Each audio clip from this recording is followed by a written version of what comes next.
টিয়কৰ জাজিমুখ চুমনি চাপৰিত এটা বনৰীয়া হাতীৰ মৃত্যু হোৱা প্ৰত্যক্ষ কৰে স্থানীয় ৰাইজে।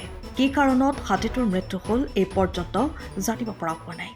বন বিভাগৰ লোকক ইতিমধ্যে স্থানীয় ৰাইজে খবৰ দিছে। উল্লেখযোগ্য যে আজি কিছুদিনৰ পৰা এটা হাতীৰ জাকে জাজিমুখ অঞ্চলত সন্ত্ৰাস চলাই আহিছিল যদিও বন বিভাগৰ ফালৰ পৰা হাতীজাক খেদি পঠিয়াবলৈ কোনো পদক্ষেপ গ্ৰহণ কৰা হোৱা নাছিল।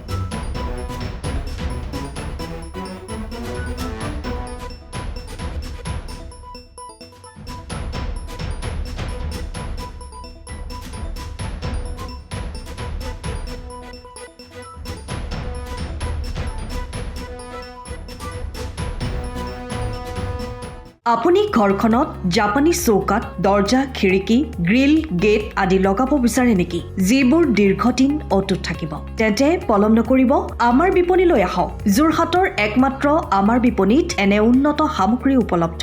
এই মেচিনটোৱে বেণ্ড কৰা হয়, দৰ্জা চৌকাত আৰু উইণ্ডো বনোৱা হয়।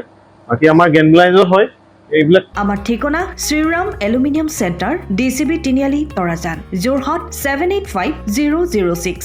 যোগাযোগৰ নম্বৰ 8638967754 অথবা 9401552548। পাল্লা বনোৱা আছে, গেলভেনাইজৰ হয়। এইটো প্ৰেছ ষ্টীল বুলি কয়। গেলভেনাইজৰ উইণ্ডো হয়। ইয়াত ষ্টীলৰ এইবিলাক গ্ৰিল দিয়া আছে, এক্সট্ৰাকে গ্ৰিল প্ৰয়োজন নাই। গ্ৰিল চব লাগি গৈছে। আৰু এইফালে মস্কিটো নেটো দিব পাৰে। এইটো মস্কিটো নেট, এইফালে বেক চাইডে মস্কিটো নেটৰ পাল্লা আছে। পকাত নি পিনে ঘৰটো আৰম্ভ কৰোঁতে লৈ যাবলগীয়া হয়। তেতিয়া পকাত দি দিলে মানে ইয়াত ঢেলাই সোমাই যাব, মছলা সোমাই যাব। বালি মছলাটো ভৰাই দিলে মানে মজবুত হৈ যাব। ইয়াৰ সময়ৰ খবৰ সময়ত পাবলৈ ফ'ল' কৰক টাইম অফ আছে।